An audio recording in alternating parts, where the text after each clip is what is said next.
All right, everybody, welcome back to the Weekend Interview Show. I'm Phil, your administrator, and our next guest is Father Frank Morales. He's an Episcopal priest from New York City, and he's the head of the campaign to demilitarize the police. Welcome to the show, sir. Nice to be with you. It's very nice to have you on.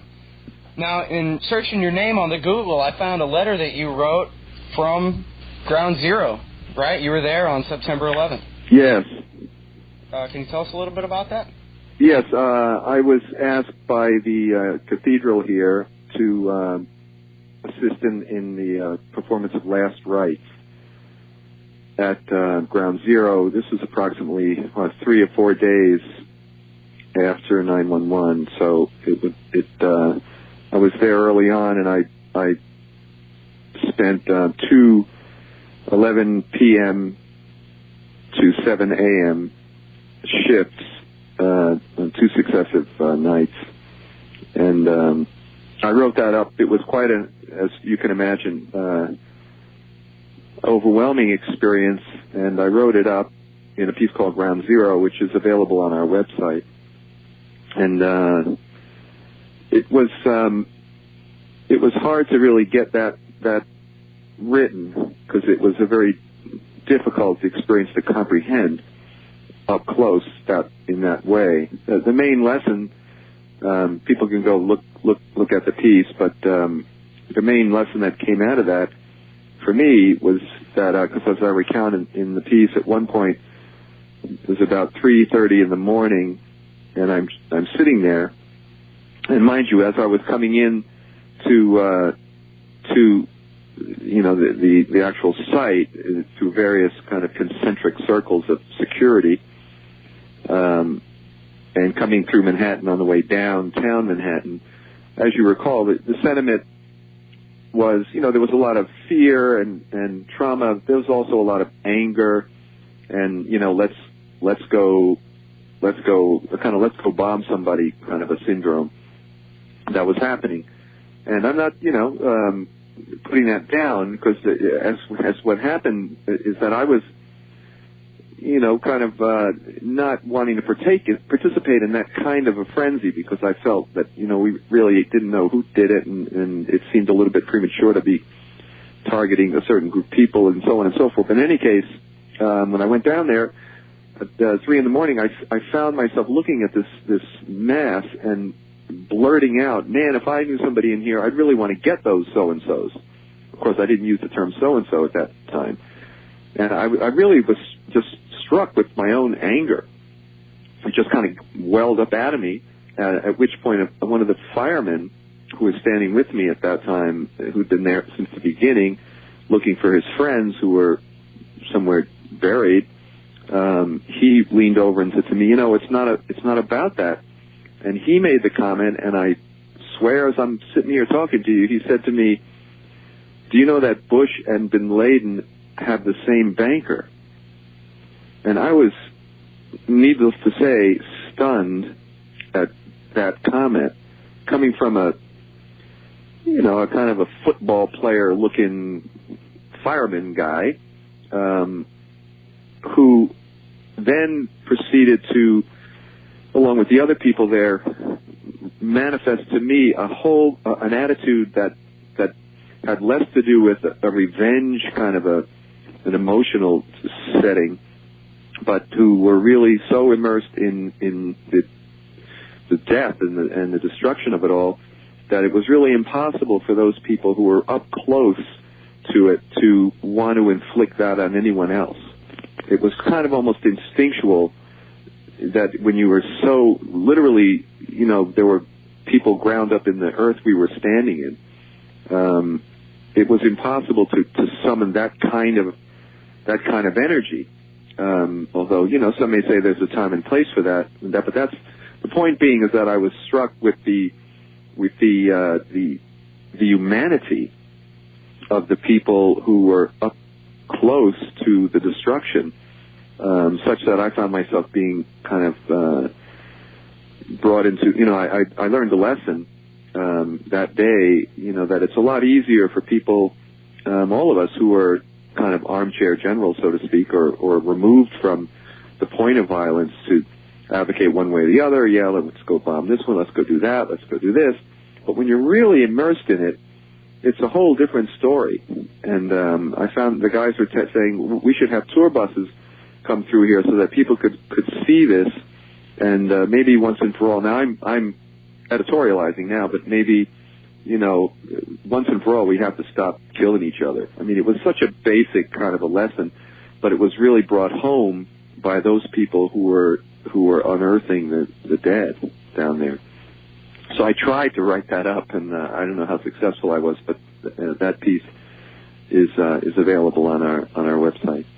Well, and I think that's a very important point too. That, you know, the people across the river or you know, here in Texas were saying, yeah, let's go and get them, but the people at the scene were saying, you know, if this is what we've got to do to get back at whoever did this, let's call it off.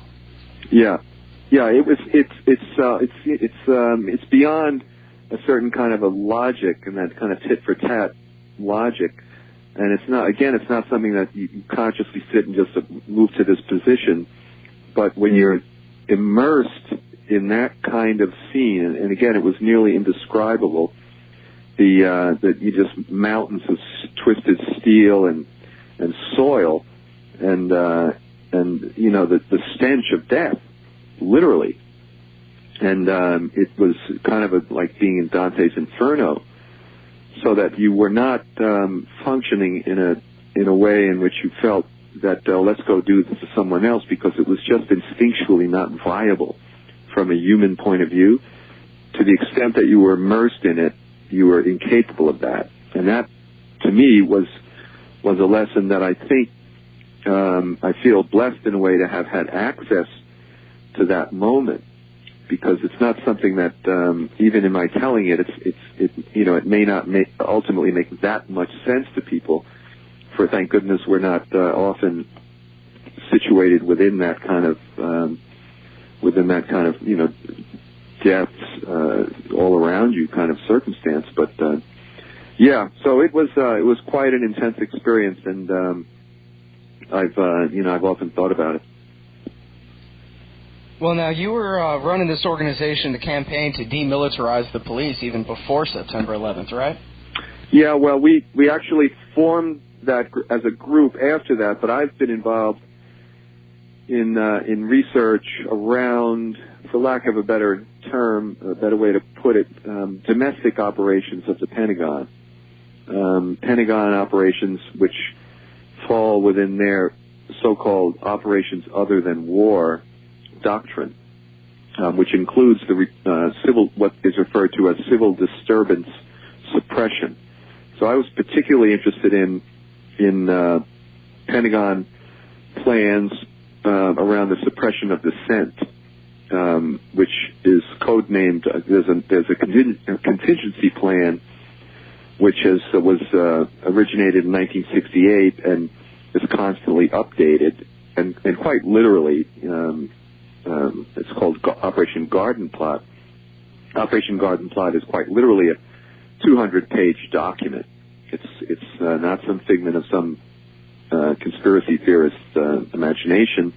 It's a document that is a kind of a how-to deal with civil disturbance, so-called civil disturbance, dissent, civil disobedience, etc., from the legal parameters involving the military in this kind of quote-unquote law enforcement exercise, and so forth and so on. So I was researching Pentagon operations domestically, particularly around dissent, and came upon some documents that refer to Homeland Defense.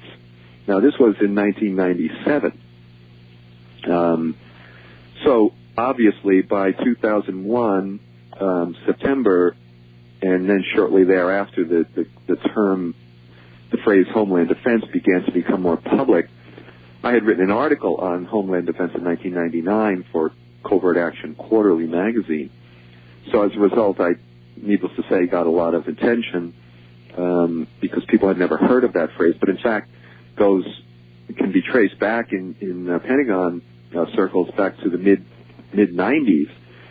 And quite honestly, the focus was less on, there was a kind of an anti-terrorism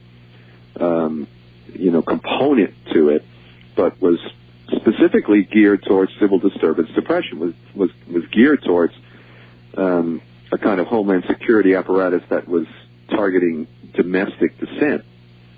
Which brings up the question of whether the new Department of Homeland Security is created for that same purpose. Yeah, it's becoming more and more clear as we see the machinations, if you will, of the police apparatus on the street, so to speak, because that's where we really see, what's going on, kind of where the tire hits the road. The FBI has formed a number of joint terrorist task forces around the country, which are the nexus of local, state, and federal law enforcement. They're kind of a meeting point, these JTTFs, and there are close to 70 of them around the country now. These are places where the FBI is basically coordinating what they refer to as preventive law enforcement. It's not the old notion of someone commits a crime and then law enforcement, picks it up at that point. This is a whole other notion of enforcement involving the FBI, which has to do with preventative action. And we're seeing, in the case recently in Iowa, at Drake University, where there was instrumental in getting a bunch of subpoenas issued to students and so forth for nothing other than being involved in an anti-war rally. We're seeing more and more the use of Joint Terrorist Task Force and anti-terrorist police work focusing on protest. So it's becoming obvious that, to a large extent, the Department of Homeland Defense, Homeland Security, the consolidation of local, federal, state, and federal law enforcement appears to have, at least as one of its agenda aspects, a kind of counterinsurgency, because that's the term that is used internationally by such organizations as the CIA, who mount preventive, preemptive kind of actions under the heading of what they refer to as counterinsurgency. It's countering insurgencies that are within society vis-a-vis a government, policies of a particular government, and so forth and so on. So they're making it clear that really what they're worried about is dissent against their operations, as opposed to Al-Qaeda terrorist cells hiding. Yeah, I mean, that's just, if you just look at it objectively, it's more and more obvious that there's more about dissent that concerns these people than actually does terrorism. Look at the funding. You hear municipalities across the country, here in New York, people don't have the resources to do the kinds of security that they think is necessary. There doesn't seem to be that much as much zeal going into when Mueller from the FBI, Director Mueller, makes statements like, and I'm pretty much quoting, that there's a continuum between dissent and terrorist activity. They're pretty much opening up the door to a kind of COINTELPRO, a new style COINTELPRO counterintelligence program, which was operative in the 60s and 70s against protests, illegally sanctioned protests, spying and disinformation, and in some cases actual, according to some reports, physical assaults. It's only this time it's above ground. It's legal.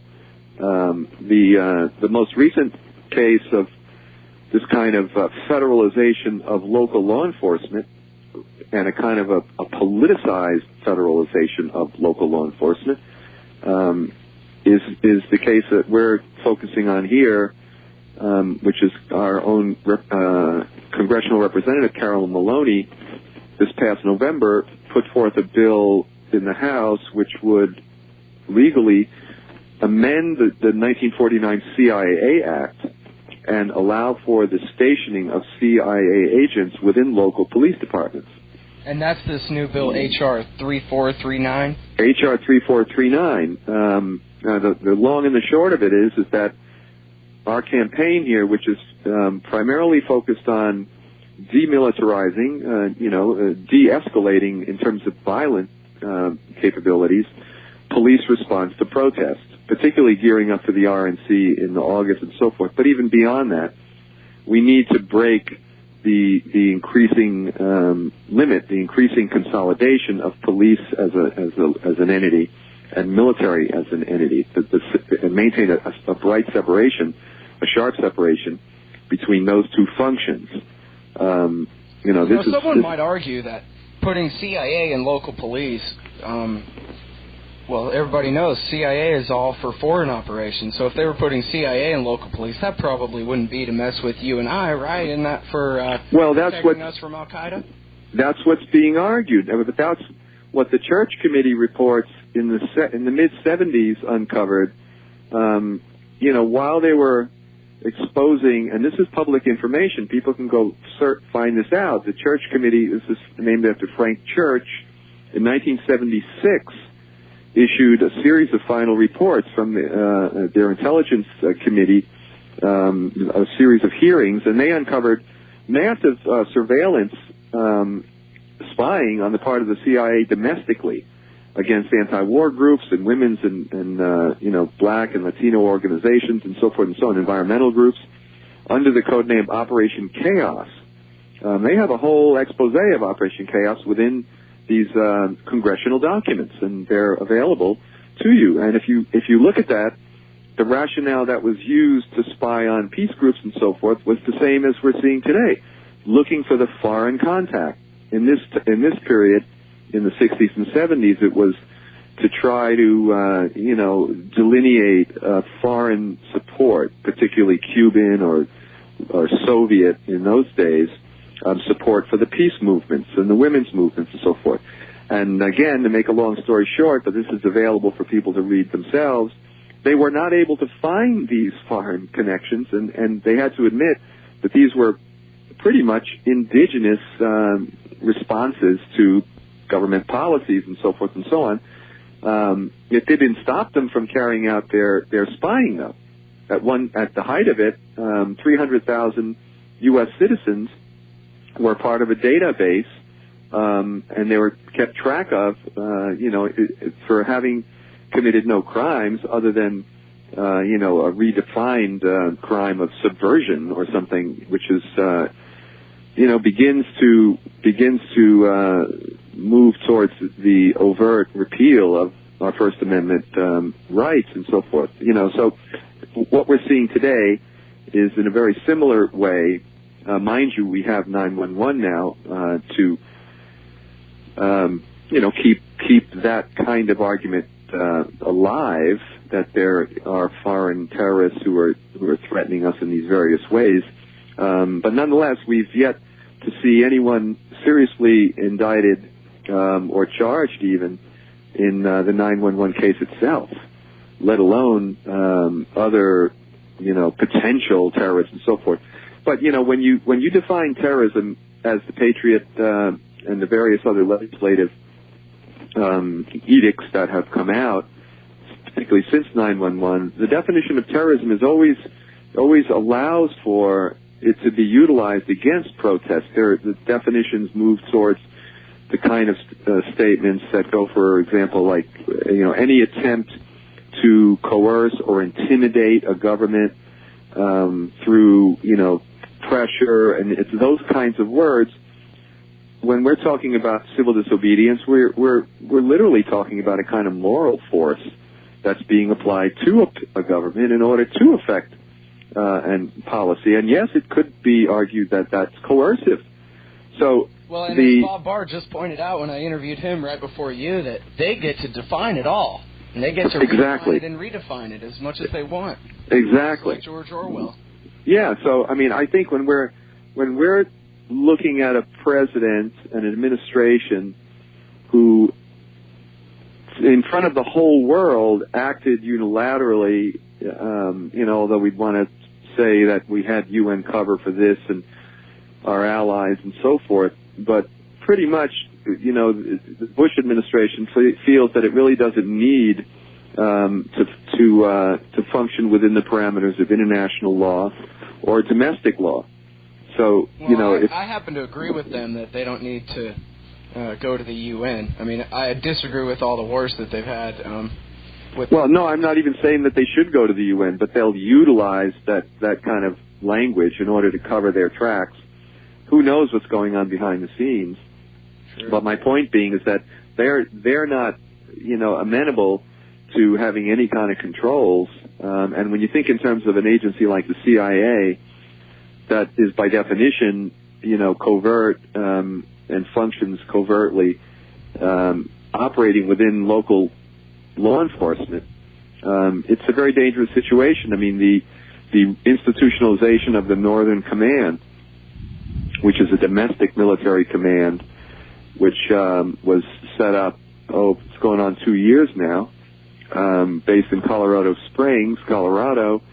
They are a domestic military command. It's unprecedented, whose primary focus of attention is the U.S. itself, and who are set up to, quote-unquote, assist law enforcement. These kinds of developments move us towards, for lack of a better way to express it, a totalitarian police state kind of arrangement, given, if we look at nothing else other than history, a telltale sign of these totalitarian kind of police state societies is just that. It's a consolidation between the military and the police function. Police are set up and organized to enforce the laws and to deal with criminal activity, and at the same time to uphold a person's civil rights and civil liberties within a civilized society. The military is not set up to deal with the niceties of civil liberties. They're there to neutralize an enemy. It's a totally different function. And since we've seen technology transfers from military to the Pentagon going way back now, and military involvement in such, catastrophes as Waco and other kinds of, militarized police response, whether it's in Miami during the FTAA protests and so forth, we are in a situation now where it's very critical, and one of the things that our campaign is pushing for is to recodify and reaffirm the Posse Comitatus Act. The Posse Comitatus Act is an 1878 statute, which is a very short criminal statute, but it is the bulwark, the foundation of the police-military separation. And it states that the military shall not enforce laws domestically at the point of jail. And this is an act which allows for the maintenance of this separation, this critical separation, upon which one might say our democracy, our constitutional form of government is based. It's essential. I'm sorry to cut you off, Father Morales, but we're almost out of time here. I'd just like to ask you real quick. I put this question to Bob Barr a second ago. Yeah. He's been working with ACLU and all kinds of things like that. And so I want to pitch to you my idea of a real realignment here, where instead of fighting between the left and the right, that the whole thing comes around to a fight between the statists and the people who want to be free. And that maybe the people on the left, like yourself, and the people on the right, like Bob Barr, and the libertarians, like myself, that we can all get together here and, effectively, not just try, but actually win at preserving liberty. Yeah, well, I'm in total agreement. My philosophy has always been that we shouldn't get lost within the abstract realms of ideology. And when I say abstract, I understand that people have, we all do, we have a kind of a theoretical and a series of ideas that we keep in our head, and it helps us to rationalize and to understand our reality and how we put it together, and in some cases how we take a stand on a particular position. But I think what we're moving towards now is that we need, as a community of people who want to maintain our freedoms, to focus in on concrete, practical campaigns where we can work together and work together and begin to come together, and don't let abstractions separate us. We're never going to solve, you can't resolve a contradiction in the abstract. We can sit and discuss this and discuss that in the abstract, but when we're looking together at HR 3439 or fighting to reaffirm Pacta Comitatus and make sure that, we don't turn our police into an occupation army in our own communities. We should do that, and we should move towards that. I'll give one example very briefly, which is in the 70s. There were a whole lot of so-called, and I'm not putting them down. They may have thought of themselves this way, but there were people who considered themselves Marxists who were, there were guerrillas throughout Latin America. There were also Christians who were feeding poor people and attempting to, walk in Jesus' footsteps in terms of his solidarity with poor people, and so on. So they were doing their thing. The Marxists were doing their thing. When they found themselves both in the gun barrel of death squad activity and so forth, unfortunately very often promoted by our own government, they found themselves in the same foxhole together. So there were discussions and books and things that were written which tried to deal with these in an abstract way. But the point they were making was that people moved from a Christian Marxist dialogue to Christian Marxist alliances and all kinds of things like that. The ideologies were never merged. You can't make something into what it's not. And this is what I mean. But practically speaking, exactly, and that's what makes all the difference in the world. That we get over our hang-ups and we begin to work together on concrete programs together where we can make real change. Great. I'm sorry, we're just really short on time here. I've got to let That's quite all right. I enjoy talking with you. What's your website?